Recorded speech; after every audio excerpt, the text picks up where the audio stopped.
en alguna cabaña del mar.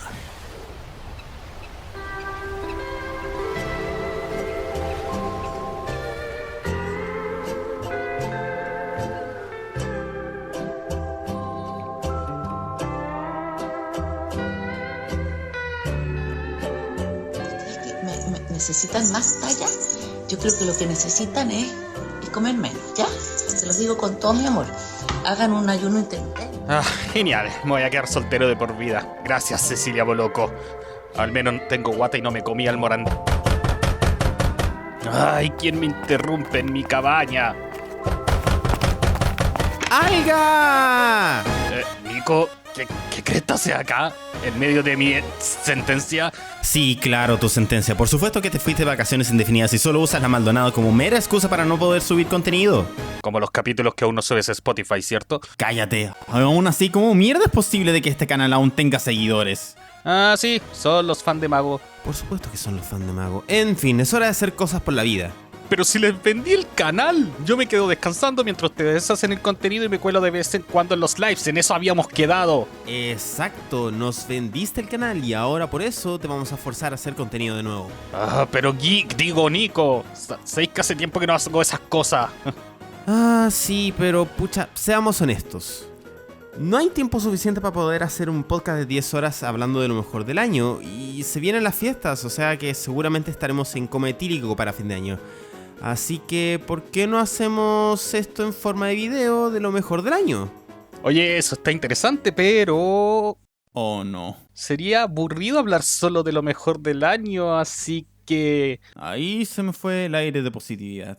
Llegó el momento. Presentando la lista de los peores discos según Suena Cañón.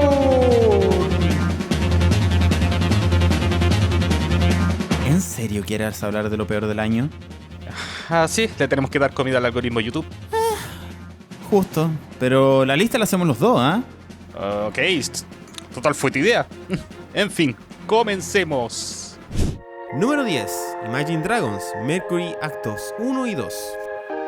Ya llega a ser rutinario decir de que Imagine Dragons es una banda terrible, lo cual personalmente no creo que sea así. Si bien no puedes escapar de ellos, y menos ahora que corresponde a las compras de fin de año, y escuchas Thunder en una fila de mall que apenas avanza, o que sus temas suenen tan iguales que llegas a un punto de diferenciar dos hojas en blanco y sí les logras ver la diferencia, en cambio entre Natural y Believer... Pero la banda igual tiene sus méritos. Night Vision sigue siendo una propuesta interesante de pop rock, con hits coreables que son hasta el día de hoy como It's Time o I'm the Top in the World. Y sus conciertos vivos llegan a estar a la par de Coldplay en cuanto a espectáculo. Y no me digan que no corearon Enemy durante el año, porque en sí es un muy buen tema. Entonces no, Imagine Dragons no es una mala banda. Tiene ambición, los chicos tienen pinta de ser buenos chatos, quiere ser recordada para bien. Entonces, ¿qué pasó en Mercury's Actos 1 y 2 que no ha cambiado nada? Pues una palabra clave: Rick Rubin. Se aliaron con él para hacer gran parte del disco y darle un giro a Imagine Dragons. Y el giro fue hacer el pop más corriente y hacerlo sonar más radiales, o peor aún, amigables a TikTok. En serio, a estas alturas, ¿cuestionamos que Imagine Dragons está haciendo el mismo disco una y otra vez? O sea, ya es tanto que se transformaron en un género en sí mismo y el más aburrido de la existencia, al nivel que decir que una banda los imita es para decir que van mal por la vida. En lo personal, solo escuché los singles de acá y un par de temas a los saltos y sentí que escuché la misma intro casi 20 veces. Así que, Igualmente pudo haber sido mucho peor. ¿Escuchaste eso, Jon Schaffer? Ay, Dios, ya vamos a llegar a eso. Al menos la gira está entrete, Bones es pegote, pero eso es culpa de The Voice y no estos Voice. Número 9. Pixies, Doggerel. Dios, yo ya me cansé de los Pixies. De esa legendaria banda que fundó los cimientos del rock alternativo no queda nada. Y siendo honesto, esto está pasando desde su reunión a principios de la década pasada. El grupo se está convirtiendo en un mal tributo a ellos mismos. Y Black Francis, digamos que ni se esfuerza. Después de 2 trabajos que a lo más podríamos llamar mediocres, Doggerel no aporta nada más que seguir cavando la tumba del legado de Pixies, con el más genérico sonido alternativo que puedas hallar. Todas las malditas canciones son iguales, con un riff en fórmulas y con el vocalista haciendo poco esfuerzo en sonar interesante. Con unas letras que, en verdad, dan lástima. La línea de Van Halen me sigue dando cringe. Los Pixies son Pixies. Desde que se fue Kim insistimos en ser Pixies. Pero ya en serio, desde Indie venimos con discos malardos de Pixies. Así que de verdad, ¿les sorprende que aquí mejoren algo? Son 42 minutos perdidos en que la banda intenta sonar en algo relevante, imitando a todos aquellos que ellos mismos influenciaron en sus años dorados, pero ahora volviéndose una oda a la pereza. Si algo me enseñó Doggerel, es que me rindo con esperar algo medianamente decente de esta nueva era de Pixies. Número 8. De Mars Volta, homónimo. Ok, antes de hablar de la banda o el disco, quiero dejar algo bien en claro.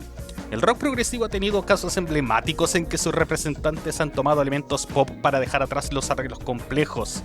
Y mientras leyendas como Emerson, Lake and Palmer, Jethro Tull y Pink Floyd no tuvieron la mejor de las suertes, Yes, Rush y Genesis, por ejemplo, tuvieron una gran transición, notándose algunos grandes aciertos. Miren, adoro a Omar López Rodríguez y ha hecho un montón por la música latina en Estados Unidos y ha usado su influencia para bien. Y para qué decir de su trabajo de productor, véase Norma del Mon Laferte. Pero si hay algo que no le puedo perdonar es hacer música que no te evoque a nada. Solo Black Like Shine prometía algo interesante para Demás Volta, pero el resto son los singles, eran raros y no eran como los experimentos electrónicos de Nocturniquet que algo podías rescatar. Pero acá nada, y Virgil ha de ser uno de los singles más mediocres que ha sacado Mars en toda su carrera. The Mars Volta es un álbum que no aporta nada, donde todas las canciones suenan iguales y que parece seguir en piloto automático. Ningún tema parece tener algo que lo identifique más que alguna base electrónica que se siente programada para estar de simple adorno. Cedric suena desganado en la gran mayoría de estos, y Eva Gardner, quien volvió a la banda después de salir antes de su primer disco, no se luce en el bajo, tanto que a veces olvido que está en este disco. Y lo que me da rabia es que hay potencial. Temas como Que Dios te maldiga corazón es un tremendo paisaje tropical con toques experimentales, mientras que No Case Game tiene pinta de querer destacar, pero la plana producción hace que se pierda en el disco. Número 7. Red Hot Chili Peppers, Return of the Dream Canteen. Ay, Dios mío, esta banda. Ok, primero que todo, sí, me gusta Red Hot Chili Peppers. Me alegra el regreso de John Frusciante, pero las cosas no han estado resultando de la mejor forma, y mientras Unlimited Love fue discreto, lleno de buenos momentos, pero con una duración que se siente excesiva, algo que en sus mejores discos no pasaba a pesar de su extensión, acá tenemos... ay, lo más aburrido que han hecho desde que era Way. Return of the Dream Canteen es un álbum que se siente desganado, con tomas vocales que ni siquiera se sienten débiles en ejecución, sino que derechamente cansadas. Anthony Kiedis parece estar en piloto automático en todo el disco, con algunas de las bases más olvidables de la banda. Algunas de las líneas debajo de Flea son bastante interesantes, y hay uno que otro riff de John Frusciante, quien tiene su mejor momento en Eddie, el mejor tema del disco, producto de que es el que más energía tiene. Algo que la banda necesita para ser, no lo sé, entretenida o interesante al menos. Pero el resto no me motiva a seguir escuchando. Hay ciertas partes donde tiene loops de batería electrónica que no destacan nada. Un riff simpático en Fake as Fuck que... nada más. Les juro que al rato olvidé que estaba escuchando un disco de Red Hot Chili Peppers. Y uno pensaba de que Stadium Arcadium iba a ser lo más terrible que podían hacer con Frusciante, pero cresta, no pensé de que podían llegar a superar a The Getaway. No hay nada realmente salvable acá, y esto iba a ser el experimento psicodélico de los Peppers, pero no, es el funk más desganado del año, y la verdad, si la banda quiere seguir, dudo que sea con la misma fuerza de sus años mozos. Número 6. Pale Waves, Unwanted. Pero la peor decepción del año se la lleva una banda que tenía potencial por montones, pero la máquina en los trends y el algoritmo se los terminó de comer, y ahora son un molde de lo que solían ser. Pale Waves como banda prometía caleta, tenían hitazos y letras que evocaban a The Cure, pero con un aire más adolescente y un sonido similar a The 1975, que sabía usar sus influencias para bien. Pero luego salió el segundo disco y comenzó una crisis de identidad que afectó a la banda, cambiando su sonido a algo más rockero, pero sin las fuerzas que tenía sus singles anteriores. y la crisis sigue peor que nunca con Unwanted.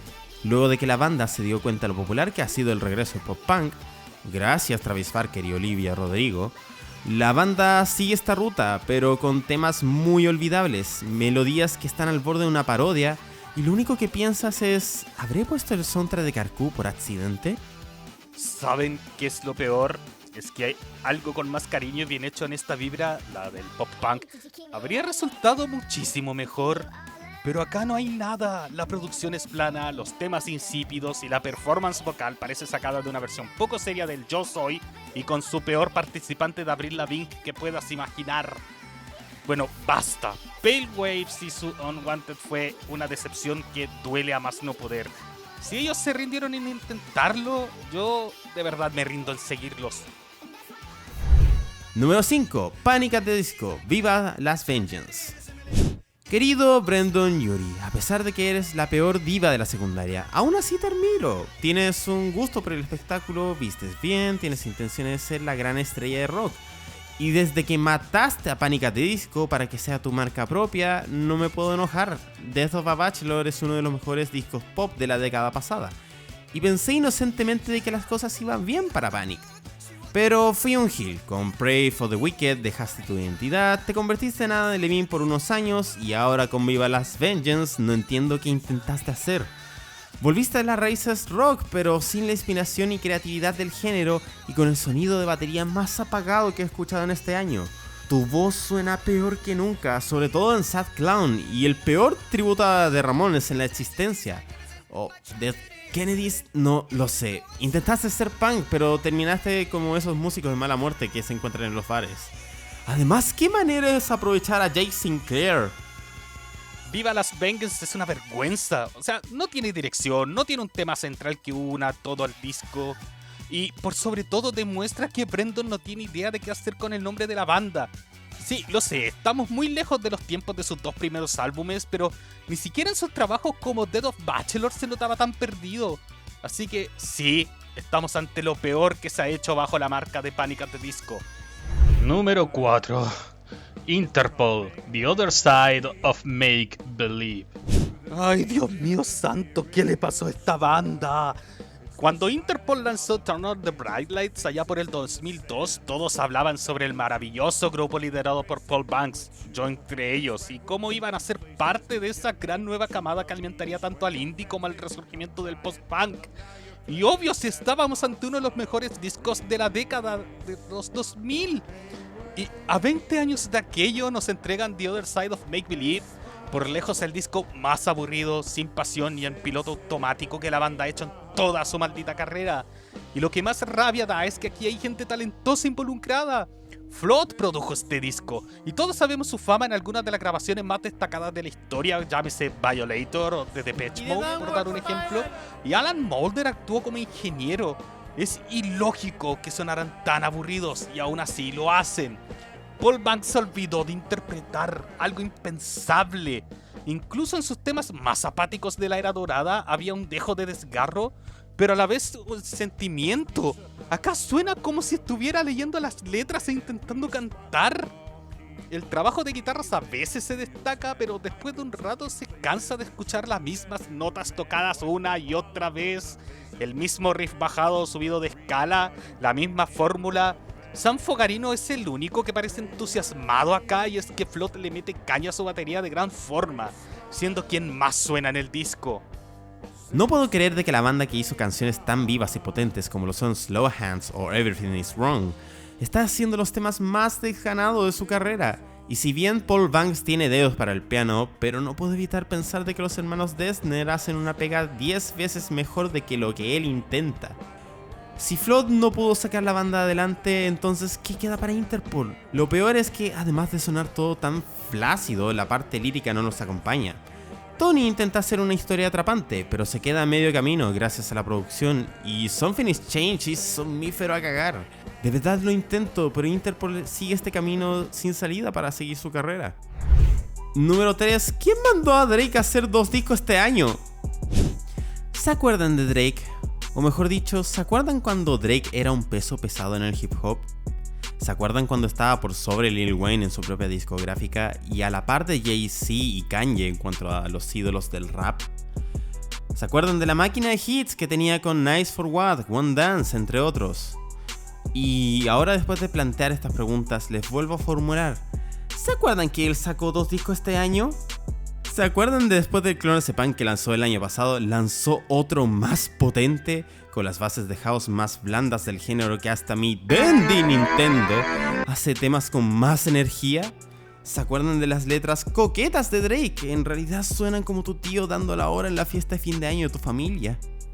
¿Se acuerdan que también sacó Her Loss con 21 Savage? De que él no tenía mucho y solamente un par de besos salvaban los tracks, pero a duras penas.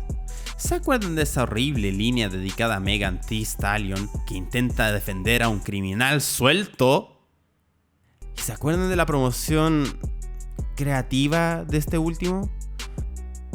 Yo no, y dudo que me acuerde el próximo año. Drake se coronó como la figura más olvidable de este año y por extensión de esta década, y ojalá que se mantenga así. Por cierto, Nico, ¿de quién estás hablando? ¿De Drake? ¿Drake?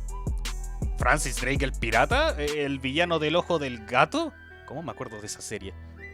No, el rapero ese. ¡Ah! Espera, Drake sacó disco. Número 2.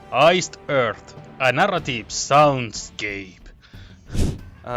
Bueno, luego que Jon Schaffer tuviese la brillante idea de creerse héroe patrio, y cuando digo héroe me refiero a ser uno de los idiotas que defendió a este imbécil y asaltar el Capitolio, Iced Earth se desarmó por completo, quedando solo el guitarrista con Brent Smedley en la batería. Entonces, ¿qué se le ocurrió hacer? Un maldito spoken word con las letras de varios de sus temas recitados con un fondo genérico orquestal que dura más de 1 hora y 10 minutos, con algunos de los textos más insufribles que la banda ha hecho. Lo peor es que prácticamente Schaffer lo hizo solo y sin nadie de la banda, y le puso el nombre porque sí, es su proyecto, pero se siente hecho con el nulo esfuerzo y como un capricho personal, mientras veía si se iba preso por su delirio de héroe de la patria confederada, manchando el poco honor que le quedaba a Iced Earth. Lo único que puedo agregar es que los instrumentos parecen ser sacados del soundtrack más charcha de la Dreamcast, y Schaffer narrando como si fuese el locutor de Soulscalibur, pero este último tiene más gracia y no me intenta meter conspiraciones mientras le parto la jeta a Cervantes. Este disco es mucho peor que cualquiera de los mediocres álbumes que hicieron a principios de los 90. La ejecución es miserable a más no poder y las recitaciones son tan pretenciosas que pareciera que está leyendo el manual de principios de una constitución y son solo textos pedorros de una banda metalera. Deja de darte tanta importancia, Schaffer. Ni los políticos en Chile harían algo tan ridículo. Ay, olvídenlo. Y, ¿saben? Este sería fácilmente el peor disco que escuché este año, lo juro. Si no fuera por... Número 1. Kanye West, Donda 2. Kanye West, el que antes podía ser considerado un innovador no solamente en su género, sino que en la historia del rap y la música. De orígenes humildes pasó a ser un productor con una creatividad interminable, haciendo que cada decisión que muchos consideraban loca, él la hacía con sentido, y no exagero. Graduation, 808s and Heartbreak y por supuesto My Beautiful Dark Twisted Fantasy demostraron de que era un artista con armas a tomar.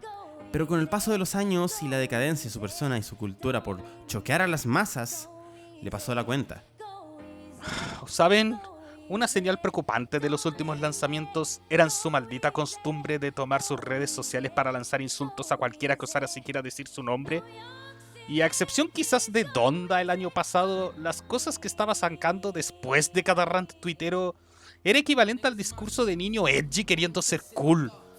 Pero Donda 2 se excedió saliendo del límite de todo lo que pudiésemos llamar aceptable. Desde que comenzó a hablar de Donda 2 como un disco que prometía cambiar el mundo, por la forma que es distribuido y producido, daba a entender que estamos ante otro experimento raro que podía resultar. Pero el contexto se lo comía y sus peleas con su ex esposa y madre de sus hijos, Kim Kardashian, y las amenazas de muerte a Pete Davidson, demostraban a Kanye en un estado que nos preguntábamos todos los días, ¿estará bien? Y sí, está feliz, conforme, sin arrepentimiento alguno de sus fatales acciones. Así puedo resumir Donda 2, un experimento fallido, con canciones a medio terminar, versos incompletos y toda una actitud hostil a quien osara hablar mal del proyecto. Lo peor de todo es que el disco no lo soltó de forma convencional, no, sino que lo hizo a través de un maldito aparato que costaba 5 sueldos mínimos en Venezuela y 10 en Argentina, con el que podías mezclar el disco, para que jugaras a ser su productor con temas que parecen sacados de las peores demos. Y si eso fuera poco, las letras iban desde lo penoso a lo realmente detestable, dirigiendo ataques a mansalva que parecían lloriqueos de un niño de kinder enojado porque su tía del jardín no lo dejó salir a recreo, y por ende le escribe un poema diciendo que lo mucho que la odia. No he escuchado aberraciones tales desde cuando Fred Durst estuvo en su cúspide creativa, repitiendo la F-word 48 veces en un tema dedicado a Trent Reznor. ¿Se acuerdan de eso? Menos mal. Dios, incluso se da la mala clase de ampliar el discurso de su ex esposa en Saturday Night Live. ¿Es en serio, Kanye? ¿Redujiste tu maldito disco a la versión fruna de primer plano? El escándalo de la semana. Primer plano. Sumado a que en los meses que estaba promocionando Donda 2, Genius se estrenaba, mostrando con fuerza sus tendencias conspiranoicas y fascistas, me dejaba la película clara. Está bien, no intenta ni quiere mejorar, porque ya lo hizo todo y no necesita demostrarle nada a nadie, porque le basta con entregar lo mínimo para que sus compañeros, fanáticos y la prensa digan que él es un genio, y así él siga alimentando su propio ego. Dios, qué irónico que los dos peores discos de este año sean de estos amigos y rivales. Bueno, es la magia del amor, supongo, en este 2022 tan mágico. Y esa fue la lista. ¡Válgame! Eso fue terrible. Ojalá que el próximo año no sea tan terrible como este en cuanto a música. ¿No es así, Johnny? Así es, Johnny. Y luego de copiar descaradamente este segmento de Sensei Bridge, podemos decir que el año no estuvo tan mal. Sí, no estuvo para nada mal. Me parece demasiado justo. Ahora vas a editar la lista de los mejores discos, ¿cierto? Ah, sí, la lista de los mejores discos del año.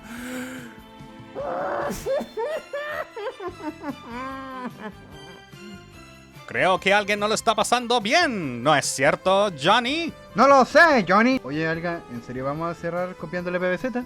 Pues revisaremos lo mejor del año la próxima semana. Ay, aquí en un nuevo capítulo de Los Caballeros del... Digo, suena...